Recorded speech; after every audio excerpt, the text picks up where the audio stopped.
Hello everyone, this is Mike from Medical Models at med-mod.com, and today in this video I want to show segmentation of medical images.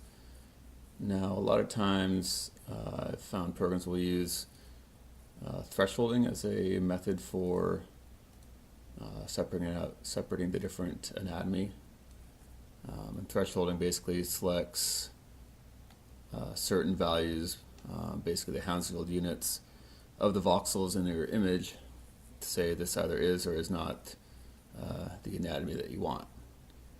And you'll get something similar to this. This is the same hip from the previous video on registration, and this is a pre-op, obviously.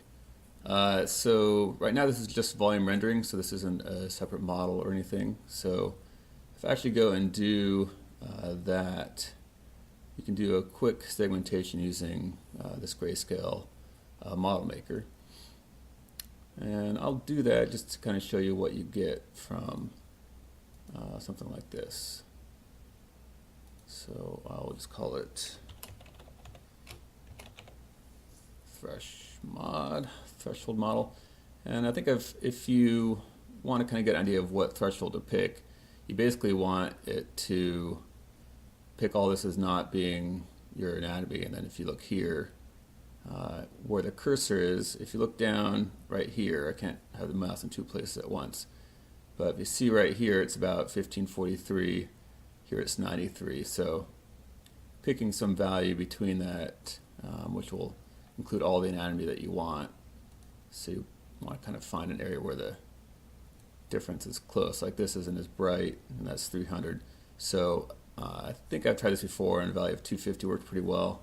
So 250 is below the 370 that was there. So I'll set that. This actually is creating the surface model here, so you can play around with those settings to smooth it out and whatnot. But if you let that run, then you'll get a surface model, and that's basically a pretty quick and easy way to create your model. I personally find using threshold for creating models antiquated. I will show you a couple alternatives, or basically a main alternative which I use. But this is running, so it looks like it's already applied the threshold. Now it's just creating your model, so it's smoothing it and decimating. Decimating is a way to control how dense your mesh is that you get from your surface model.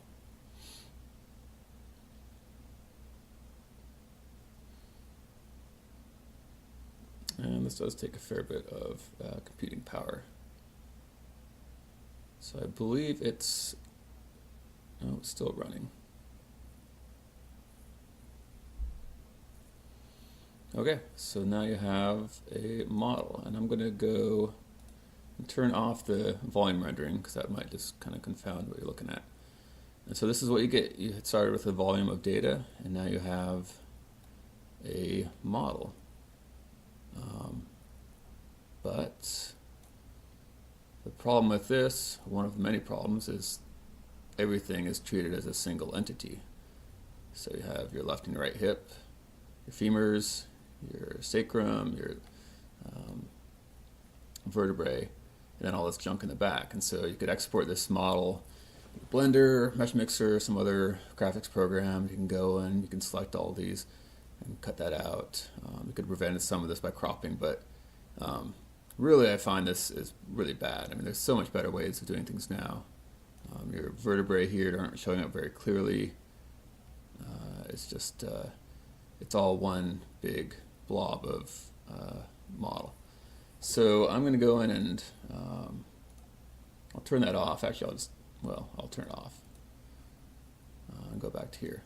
So what I'm going to show you is a much more modern method, which allows you to just do some seeding of your image and get your model from there. So if you go up to Editor, I'm going to create a new label map, and this is using colors that I've defined. There's a text file here. So I've written this. You can actually do it within the program, but I find it easier just to create this text file. And this basically creates your different labels, which you'll see in a moment. You always want to have your eraser as 0, background is 1. I like to always have a soft tissue. Even if I'm just doing bone, it helps to distinguish soft tissue. And then these are the different bones defined. So, and that you see right here along with the color. And you want to make sure you have very different colors. It makes a lot of sense later on. But if you have, basically, if these are all just different shades of red, it would make this whole process major pain. So what I'm going to do is I'll start painting, and you always want to make sure you have some background. So background is anything that's not anatomy in this case. I like to have a spherical paintbrush, and then I can just go in here, I can paint. So it might not show up that well, but this is a light gray. I could have defined it as a different color. I kind of like having background as kind of non-script color. And I always like to draw a little bit in each of the orthogonal views.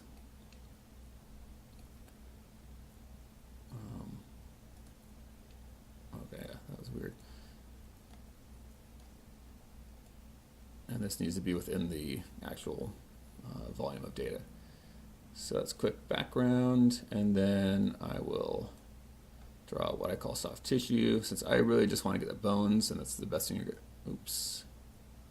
best thing you're going to get out of a CT scan is a bone. There's a whole bunch of stuff in here that's soft tissue. And same thing, I like to get that on all the views. This takes some practice to figure out where you want to draw and how much you want to draw, but the more seeds, the better. It's just a matter of how much time you want to spend doing this. This is called seeding, and what I'm doing is I'm creating what's called a label file. You can imagine a label file is a volume that matches the image volume, which is the CT scan, but it's just defines each voxel as 0 for background, or 2 for soft tissue, and so basically every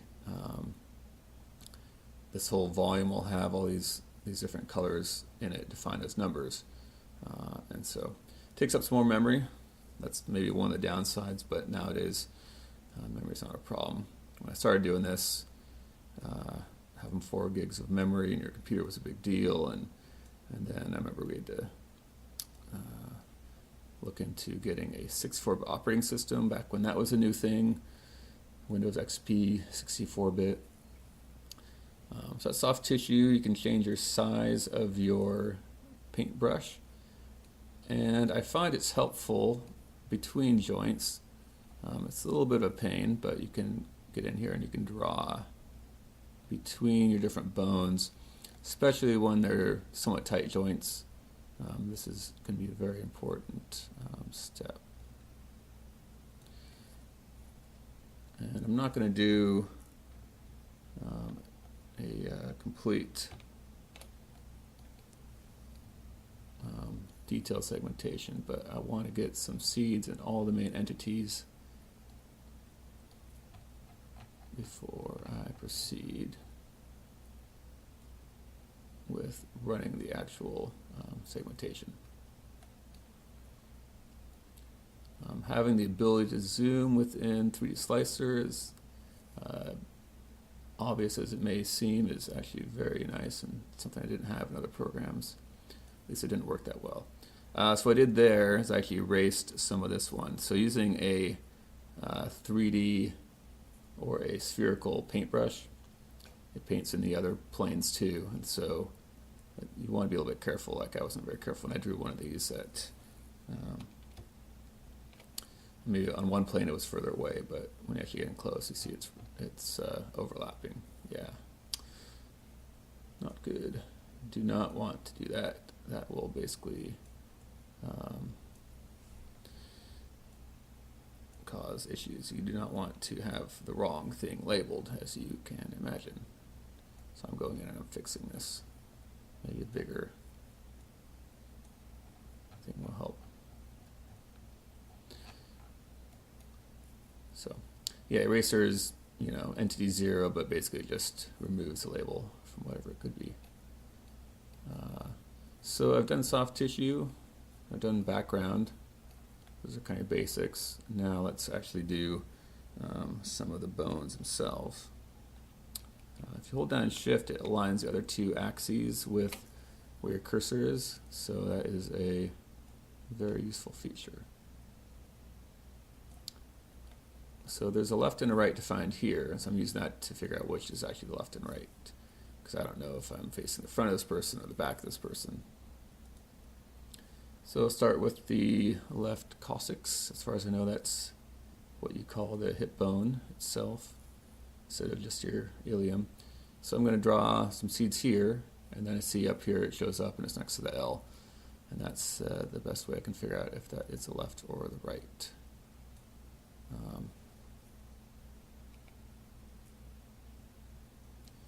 So I always like to try to get seeds in all the planes. And this might seem kind of like a weird thing to do if you've never done this before, but if you try to imagine how you tell a program, oh, there it is again. If you try to tell a program what is and isn't anatomy, it's going to have a hard time just knowing by looking at it what you're doing. So this is a necessary step. It is definitely much more tedious than just picking a threshold value and going with that. But I think, as you'll see, the results and the benefits as much makes it worthwhile. Oh my gosh, what was I not paying attention here? Yeah, that's just horrible. Don't do that. So be careful when you pick the very large seeding size. Hopefully I don't have any other major issues. So switch back, try to get this seeded.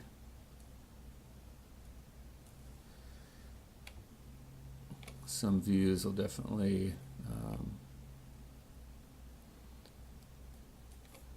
oops.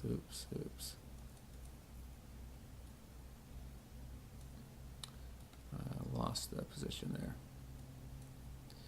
So right there, went past it, so I'll go back and hit eraser. I also have a steady hand and have good mouse and everything like that, of course, to do this. I'm going to go to my left femur. There's various methods for image segmentation. So thresholding is definitely the most common, and I'm really surprised to see a lot of these, you know, advanced $10,000 plus medical imaging commercial programs, and they still seem to just you apply a threshold and then you basically clean up the mess that you get from that. And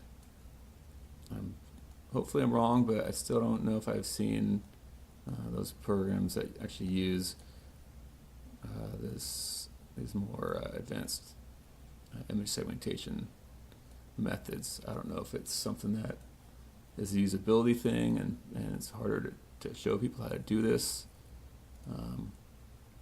or if there's some kind of regulation and the FDA doesn't approve things if you're going to create an implant or something. That's really hard to say, but it's just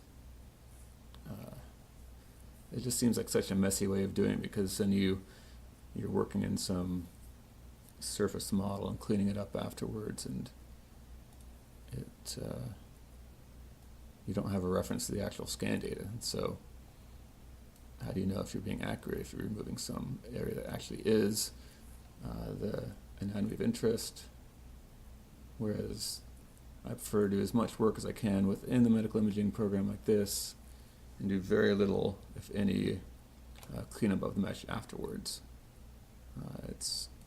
You have so much more data to refer to if you're working with a volume of data.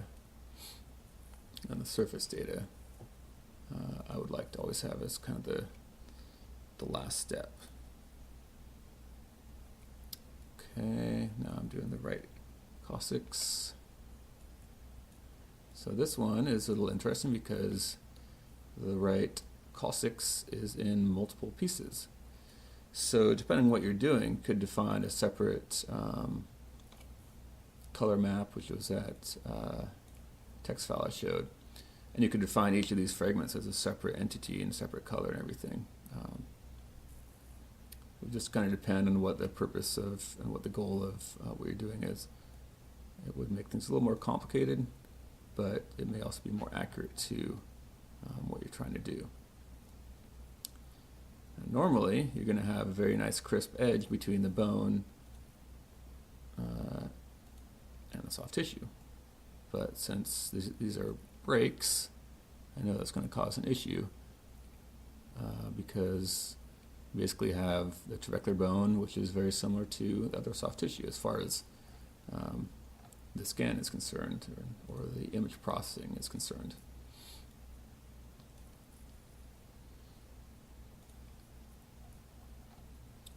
So I know when I run this, it's not going to be the best result, just because there's a little bit more involved in the scan than some other ones, at least as far as it having breaks in it. And I will do the sacrum, and I also know, because I've done hips and my hips, that the sacrum is probably the hardest part to segment, because it's a much more detailed and kind of complicated shape. It has basically on its on the posterior side, there's just all sorts of really fine, not sure what you call the anatomy, but all this stuff here ends up being kind of difficult. That is one downside of these region growing methods, which I'll be showing you here, is thin surface structures may not work as well.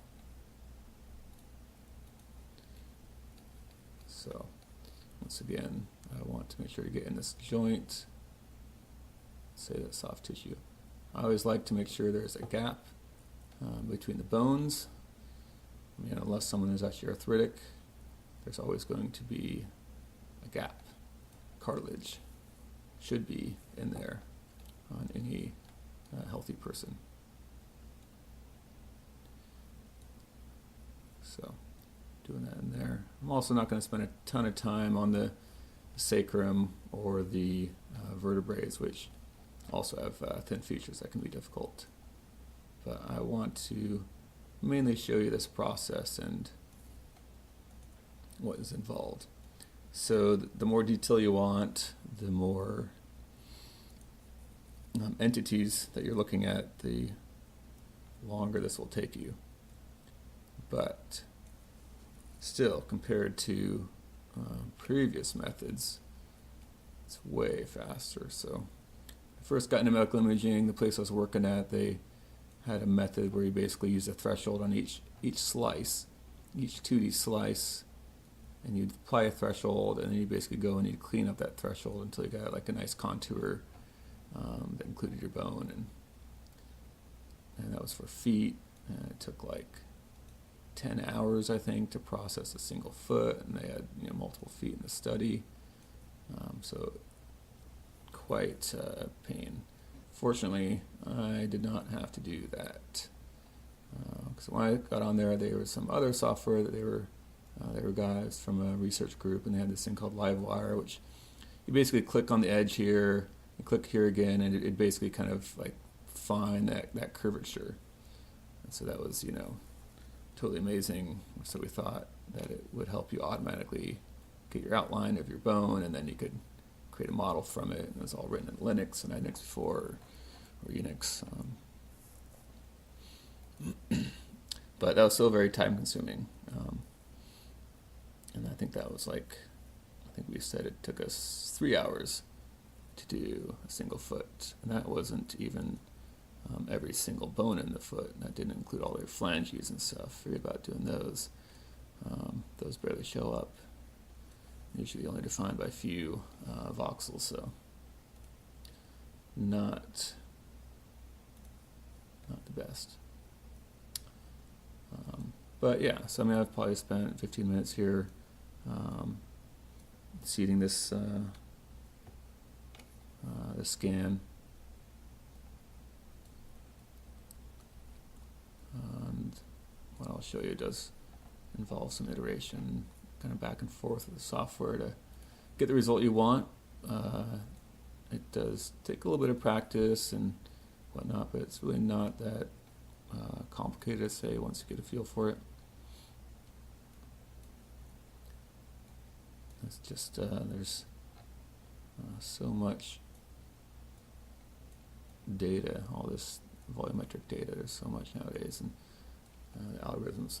They keep working on these algorithms. Maybe a reason these big companies don't want to include one of these region growing algorithms is that they keep changing, and I don't know. But it's something that's being worked on actively by a lot of groups. Electrical engineering departments have their image processing groups that do this kind of stuff, and they'll write some algorithm, which is what these ones are actually based off of. Okay, so it's definitely by far not perfect, not complete, but there's seeds in all the bones in the scan, and so it's a good place to start. I always like to save before I actually run, and I save as a package or a bundle. It just puts everything in there.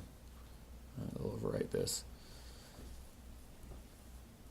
And it'll take a while to save. So there are two main region growing algorithms that I'm going to look at in 3DSlicer.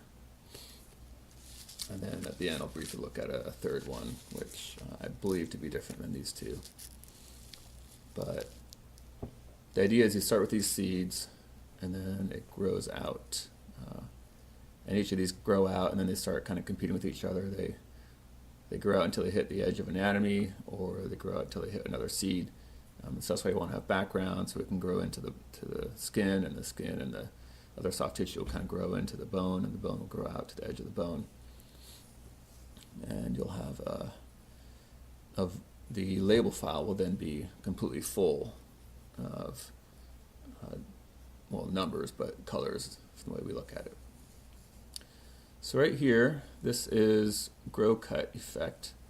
So this follows basically based on a paper. You can look it up through 3DSlicer. I'm not actually going to run it because I did run it before, and it took like an hour, more than an hour. It's very slow, but basically what it does is it grows out and finds those edges, and then everything gets labeled. One main reason I don't really ever use that one is once it does that, you can't go back to your seeds, from what I can tell.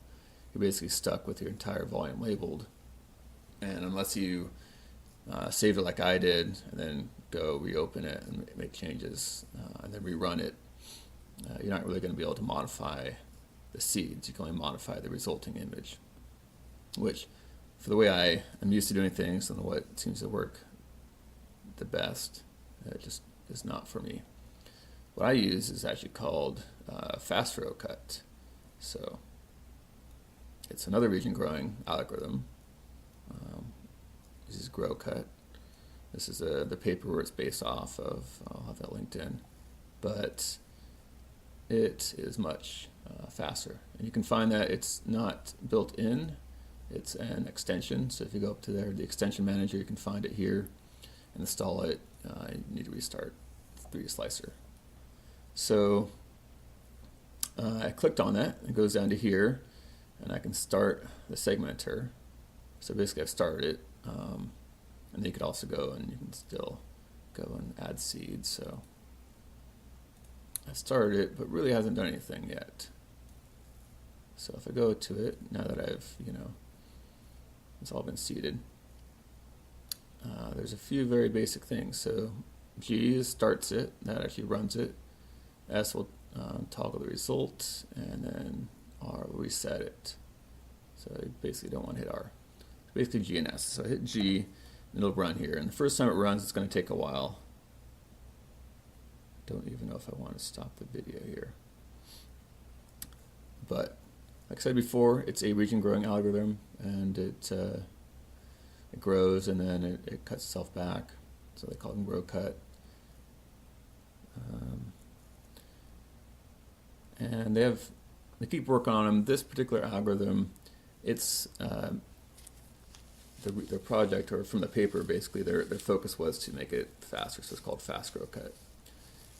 It's also a lot more intuitive, but one of its benefits is, I'm going to get a result here which isn't going to be perfect, so I want to go in and I'll change it, and then I'll rerun it, and instead of it basically doing this whole process of what it's doing right now, it just works in the area that I've changed. So it'll do a smaller volume. It'll rerun the algorithm instead of running on the entire volume, which takes quite a bit longer.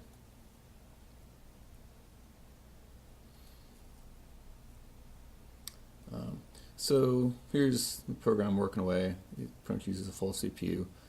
I have 12 gigs of memory being used, but a lot of that is just other stuff. I have a bunch of stuff open on Chrome.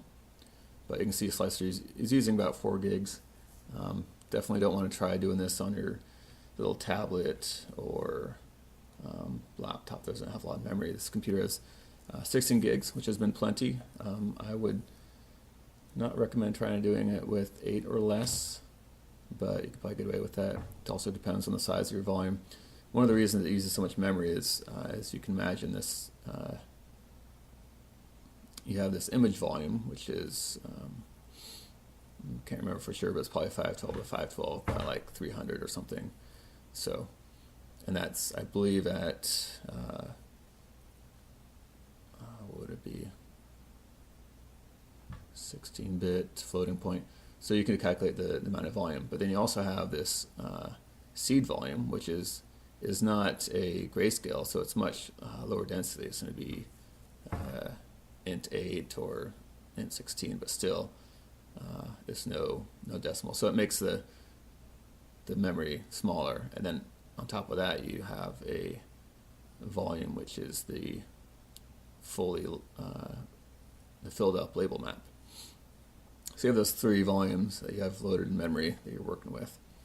And so it's why it takes, one of the reasons it takes a lot of memory. But these days, with modern computers, that's not a big deal. Before, when you had 32-bit computers, you were limited to 4 gigs of memory for the whole system. Normally it was 2 gigs for just Windows, and then eventually you could do a little trick to get 3 gigs for your actual program. But yeah, that's one of the main reasons we had to switch to 64-bit back in the day, and why it's so important nowadays to have a 64-bit operating system for running this program, because it uses a ton of memory. So this will take a while. It's the first time it's been run, and so it's doing all that processing. But FastGrowCut is still, I would say, much faster than the GrowCut, the traditional one that's built in. And I believe the results will be very similar. I think they've done a dice comparison. Oh, okay, so there you go. So now you can see in the 3 orthogonal views, everything's colored. So you have all this yellow here is your soft tissue. The green here is a vertebrae.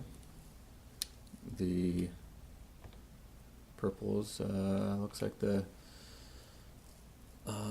sacrum. Now you're probably looking at this and saying, "Oh, this looks like junk. Like there's all this stuff here. You know what's going on there? That's not very good."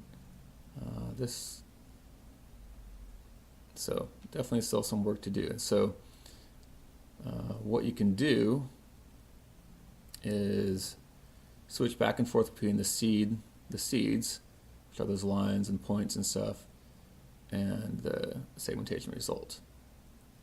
And this is what's really helpful. I'll switch back and forth. And it looks like I put the wrong seed in there, which is why that part grew out. Ooh, I wonder if I did the wrong side. So you can actually see where my cursor is. If you look down there, you can see which label that is.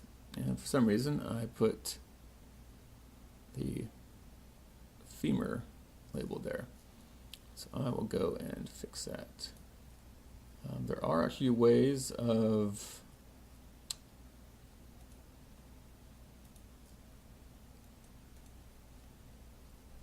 deleting an entire label if it's just so bad that you want to start over. You can basically switch label from being that color to 0, which is eraser, sets it back to 0. But I'm hoping that was the only major area there. So then I want to go and fix that. Oops, and make that into the left coxsole. Not sure if I'm saying that correctly. But so this is the main way I will do a segmentation. There is one important gotcha with this FastGrowCut algorithm I found, which I think it took me a while to realize, but if I was to hit S right now, it would switch over to see the segmentation result. Then I'd hit S again and come back to this, but any changes I've made would have been lost. And I'm not sure exactly why. It seems kind of weird to me, but that's just how the algorithm functions. So you'll always want to make sure after you've done changes that you hit G again. So I'll do that now.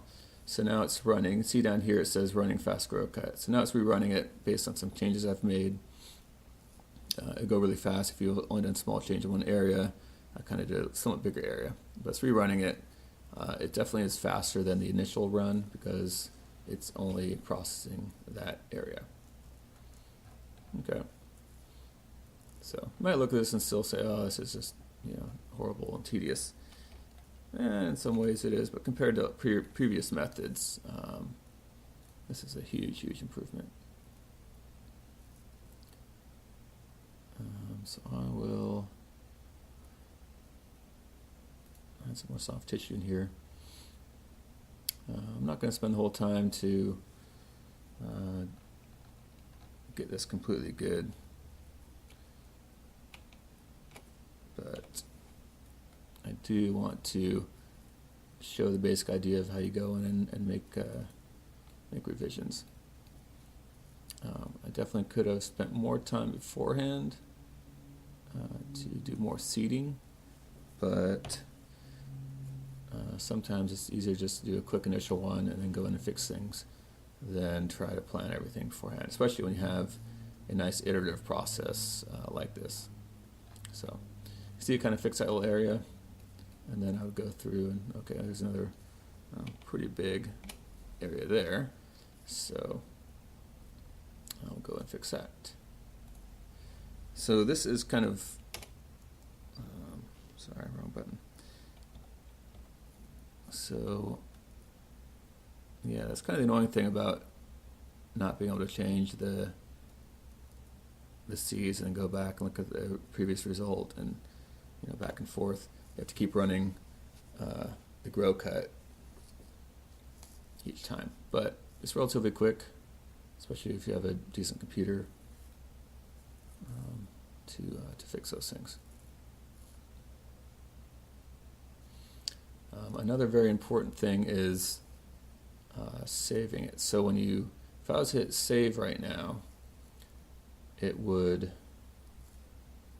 save this result, but it doesn't also save the seed file.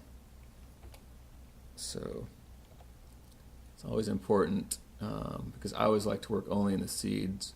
I don't like to go in and actually modify the result directly. I don't know, I guess I'm a purist, but I just feel like you want to kind of give the program, let the program do all the work, and it's also, I think, a bit more subjective or objective that way versus going in and manually changing things. Also, I think it's a lot easier to work just in the seeds versus going in and changing things. But as you can see, it's definitely getting better, and I haven't had to do a ton of seeding here, but oh, what did I do? Undo that. So as you can see, it's decent. Definitely still some work to be done. You can sometimes get away with leaving a little bit of the grainy stuff out, because later on you'll smooth the volume and smooth the surface, and that can take care of some of that. But it's initial. So what I'm going to do is I'm going to switch back to the seeds. I'm going to save again. It's always good to save often. And so right now the FastGrowCut effect is still running. I'm going to stop it so I can do some other things here, and it'll basically harden this down. So basically keep your, in my case it keeps the seeds, and I kind of lose the segmentation, but I know if I rerun the segmentation later I can get that back. So that's how I really prefer to save things, is always to save it as a seeds, even if it takes a little bit longer to rerun it the first time. You're not kind of stuck with your volume. And you could even save the seeds here as a separate NRD volume file if you really want to make sure you have that backup. Because in a way, if all you do is save your segmented volume, then you're kind of stuck. If you want to make any major changes, you have to go back and reseed it. So I save that, and I think, okay, yeah. So if you click on here, then I can hit stop, and then GrowCut is not doing anything anymore. So what I'm going to do is I'll actually show you one where I spent a little bit more time on. So I'll turn off that label. Now you just have your data again, and I believe this one shows you a little bit better. Spend a little bit more time on it. This shows you the kind of result you're going to get. Now that you have this volume, and I'll work with this volume assuming it's better than what I just did, because I think it is. You actually want to get your surface model out if your goal is to 3D print this or be able to work with the data. And so there's a couple things. First, I always like to smooth the volume. So before you work with a surface, it's nice to go in and actually smooth the volume. It's a little tedious step. I don't actually do it in 3DSlicer. I do it within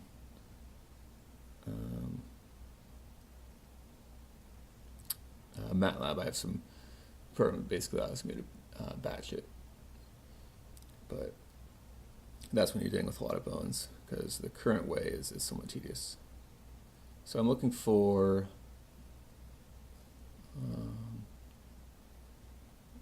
label map smoothing. There it is.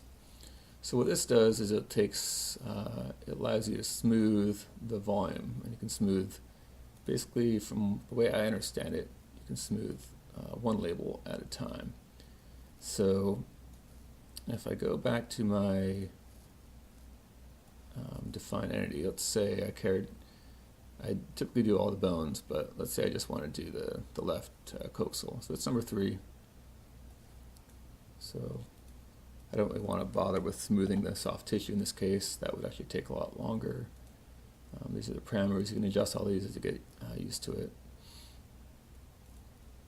And I am going to use the FastGrowCut processed label, and it's going to create a new volume with basically just that level,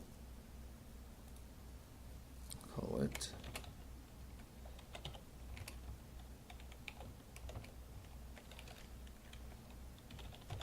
smoothed,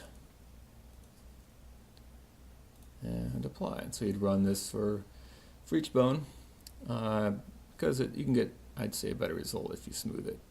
So let's see what the actual difference is. If I go to, there is the label.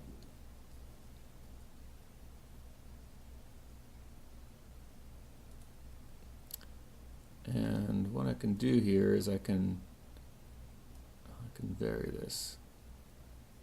It doesn't seem very different. Let's get a better view.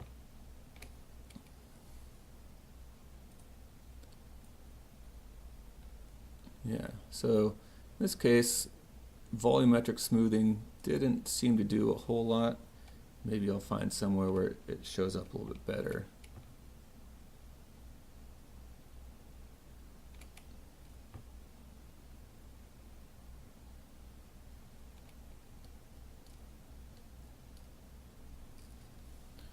Yeah, so there's little spurious things there.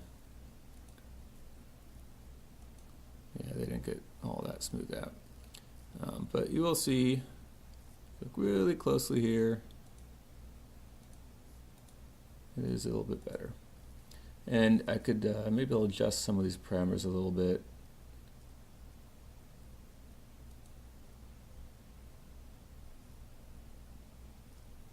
Turn my sigma quite a bit. I'll rerun it and see if you get a better volume. Yeah, and then it switches back to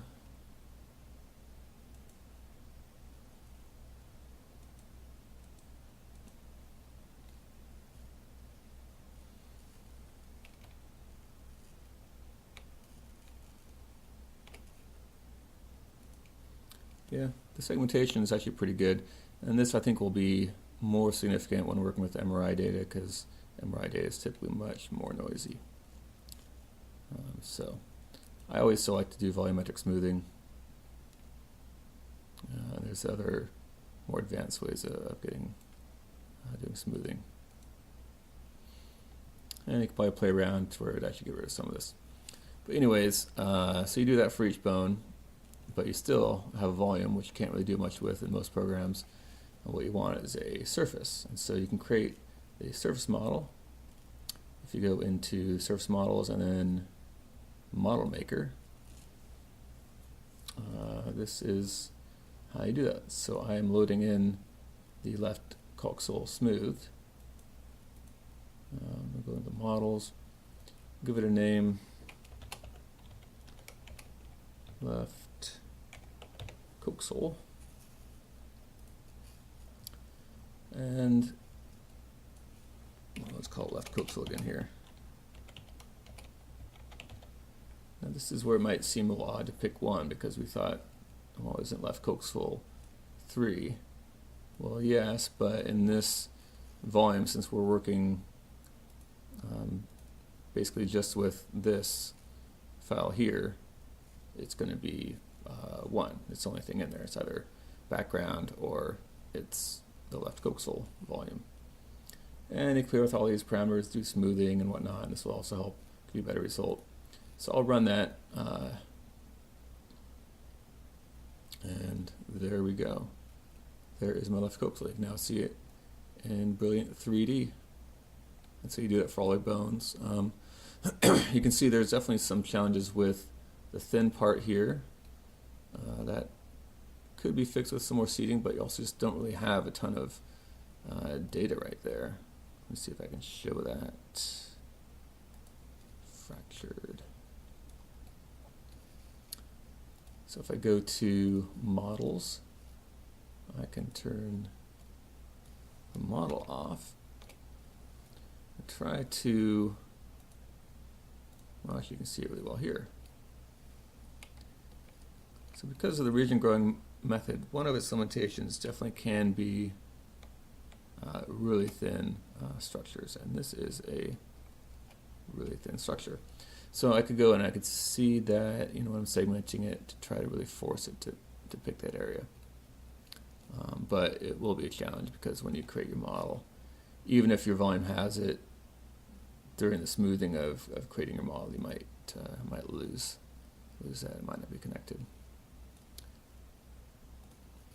So, and also for comparison, let's see what this looks like. So that is the model made by just thresholding, and you can kind of see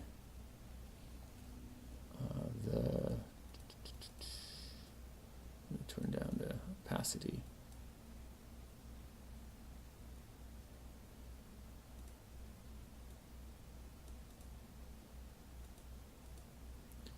I'm just changing the transparency. It might be kind of hard to do this in a way that's beneficial. Anyways,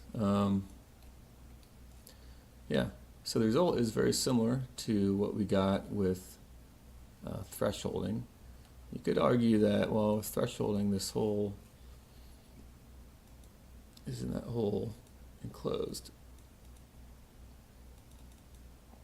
Well, yes, it is. But one thing, other than it just being one model, you will also notice, look at this femur. It has the inner trabecular bone is not included in that surface model, whereas when I have it segmented, it is. And so you don't have to go and mess around with that. As you see, it's all in there. Of course, you can also segment the trabecular bone separate, which is something I was trying recently. And that way, if you want to print something where your trabecular bone was a different material, for example, you could do that.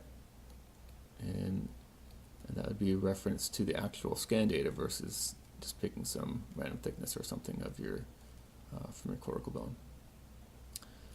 So there you have it. This, if I did the other bones, you could see them, and then they'd have a different color for each bone, and it's a lot more versatile.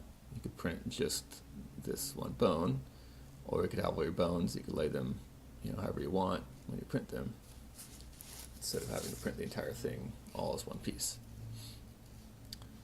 That is region growing using the FastGrowCut method. One other note to make. I'm using 3DSlicer 4.62, 4.70. The official one will be out soon. You can get the development version. And one big thing they're doing is this segment editor. They've basically taken kind of that tedious process of smoothing the volume and labeling it, and then creating the surface model and integrating it all together into a much nicer method.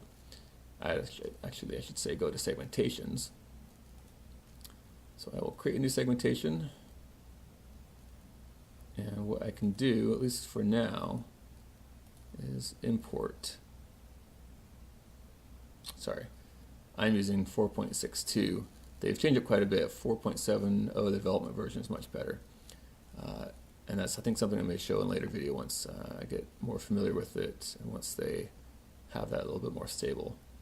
But it's a very powerful tool because you can go in and create your segments here instead of having to create that text file if you want. Change your colors, which isn't actually easy to do. Yeah, it's all loaded up here, but and you can do your seeding. So it's a whole other process, and I believe it uses a separate region growing algorithm, which seems to work well, maybe even better than FastGrowCut, and that's definitely the way to go for the future. But for basic background information on how to do region growing based segmentation, hopefully you found this video useful, and thanks for watching.